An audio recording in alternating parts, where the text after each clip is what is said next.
Assalamualaikum warahmatullahi wabarakatuh. Selamat pagi sahabat kampung santri sekalian. Kembali lagi ya bersama saya Bang Widi. Kali ini saya akan membahas tentang mie bihun ya. Apakah mie bihun ini bisa dikonsumsi oleh orang menderita gangguan asam lambung, MAH atau GERD atau gastritis atau tukak dan yang lain-lain. Sebelumnya saya minta maaf barangkali banyak noise di video ini karena saya bikinnya di pinggir jalan ya, di warung es degan sebelah sungai. Ya, jadi nggak masalah ya teman-teman ya. Begini teman-teman, kita mulai ya. Apakah mie bihun ini bisa dikonsumsi ya? Sebelumnya kita harus tahu ya macam-macam dari mie golongan mie bihun ini. Karena di sini ada macam-macam ya. Ada bihun beras, ada bihun jagung, dan juga ada bihun yang terbuat dari kacang hijau ya.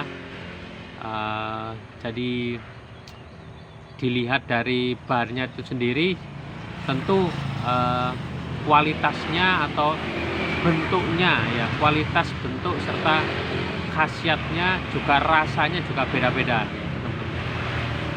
Lantas manakah yang terbaik ya? Kalau berdasarkan pengamatan saya yang sudah saya praktekkan ya, yang terbaik tetap ini ya, bihun beras ya. Karena apa? Dia teksturnya paling mudah hancur, kemudian lembut, lunak, kemudian dia sifatnya juga mudah sekali menyerap bumbu ya, gampang sedap gitu ya. Sebaliknya kalau bumbunya kurang tepat, misalnya keasinan, maka dia akan juga gampang asin. Itu teman-teman ya. Hanya di sini untuk memasak bihun yang berasal dari beras ini atau bihun beras ini, teman-teman harus hati-hati ya, karena dia mudah sekali rontok ya.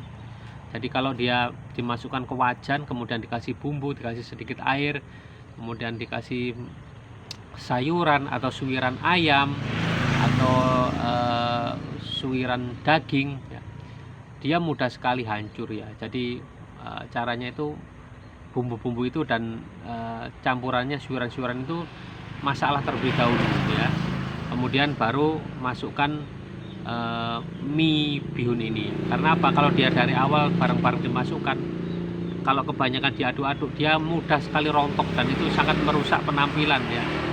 Nggak enak ya, jelek, rontok-rontok, pendek-pendek minyak, bisa sampai segini-gini, 1 cm 1 cm gitu. Nah itu, jadi yang paling saya sarankan adalah di bihun beras. Kalau bihun jagung gimana Bang? Bihun jagung itu lebih liat ya, dia bening, kemudian dia nggak gampang putus ya, tetapi itu tadi di lambung dia prosesnya lebih lama ya, karena dia lebih keras ya, seperti itu. Jadi bihun jagung yang kayak pentil ya, bening-bening gitu loh teman-teman, warnanya bening, kemudian lebih kaku ya. Nah itu saya taruh di alternatif terakhir ya, kurang saya sarankan ya. Saya sendiri pun kalau ada 3 bihun itu saya akan memilih bihun beras ya. Bihun beras ini memang aromanya itu agak-agak sedikit apek-apek gitu ya teman-teman ya, tapi tidak ada masalah ya, karena jika teman-teman ini masih memiliki gangguan lambung, yang baik itu yang dari tepung beras ini ya. Kalau kacang hijau gimana Bang? Ya itu namanya sohun ya, lebih tepatnya sohun. Sohun juga bagus sekali ya. Dia lebih kecil, mie-nya lebih kecil, cocok sekali sebagai campuran soto ayam. Itu juga bagus, juga enak. Nah, jadi seolah-olah gini teman-teman ya. Kalau dibuat urutan, yang paling mudah rontok itu bihun beras.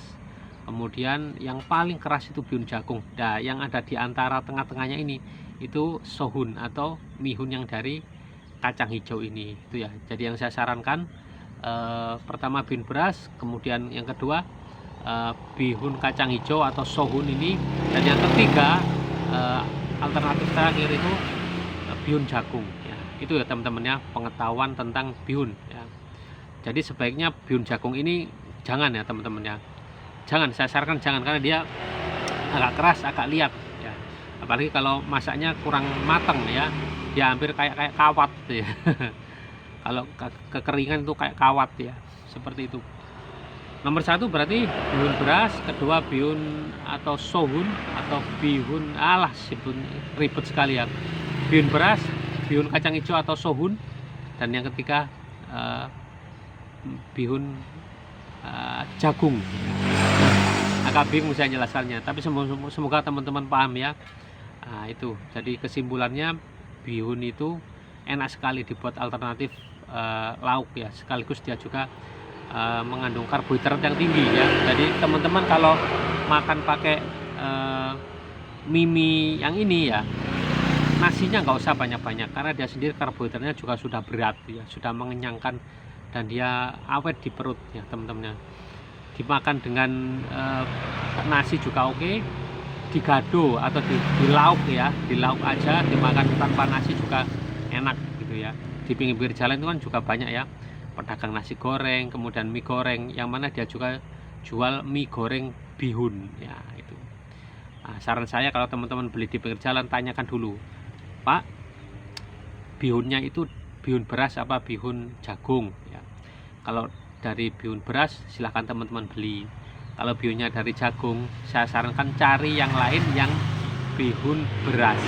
Itu teman-teman ya. Itu enak sekali di lambung ya.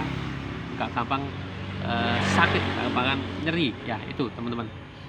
Itu aja dari saya. Dan kemudian yang terpenting, masaknya jangan terlalu banyak bubuk cabai atau cabai biasanya kan dikasih cabai lalap ya, cabai lalapan itu cabai mentah, atau jangan pula terlalu banyak lada ya.